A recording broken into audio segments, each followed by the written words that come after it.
Улсын хэмжээнд 2025 онд эзэмшүүлэх ашиглуулах зарим газрын байршил хэмжээ, зориултын жагсаалт батлах тухай засгийн газрын тогтоолыг баталлаа.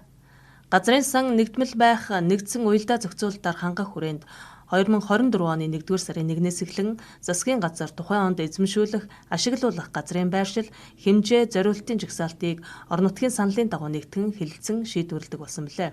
Тус тогтоол батлагдсанаар нийслэлийн налайх дүүрэг 7 аймгийн 35 сумд газар зохион байгуулалтын төлөвлөгөөг баталж, нийслэл болон хаан уул Чингэлтэй Багнуур дүүрэг 19 аймгийн 86 сумд газар зохион байгуулалтын төлөвлөгөөнд тодтол оруулан нэмж санал ирүүлсэнийг хянаж нэгтгэн 44.4 мянган га талбай бүхий 3797 байршлыг улсын хэмжээнд эзэмшүүлж ашиглуулахар боллоо.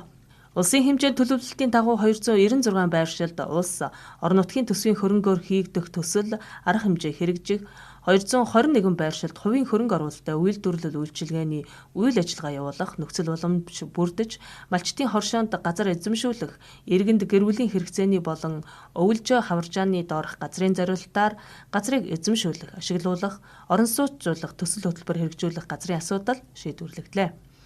Мөн шийдвэрийн дагуу үйлдвэр үйлчилгээний зориулалтаар газар ашиглах эзэмших хүсэлт гаргасан 2034 иргэн, хуулийн этгээд болон гэр бүлийн хэрэгцээний зориулалтаар газар эзэмших, ашиглах хүсэлт гаргасан 1763 иргэний хүсэлт тус шийдвэрлэгдэх боломжтой боллоо.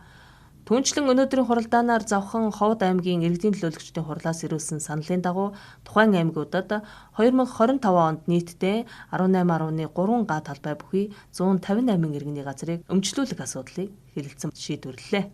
Ингэснээр 2025 онд улсын хэмжээнд нийслэл болон 18 аймгийн 114 сумдын нутаг дэвсгэрт нийтдээ 8702 иргэнд 961.6 га газар өмчлүүлэх юм а.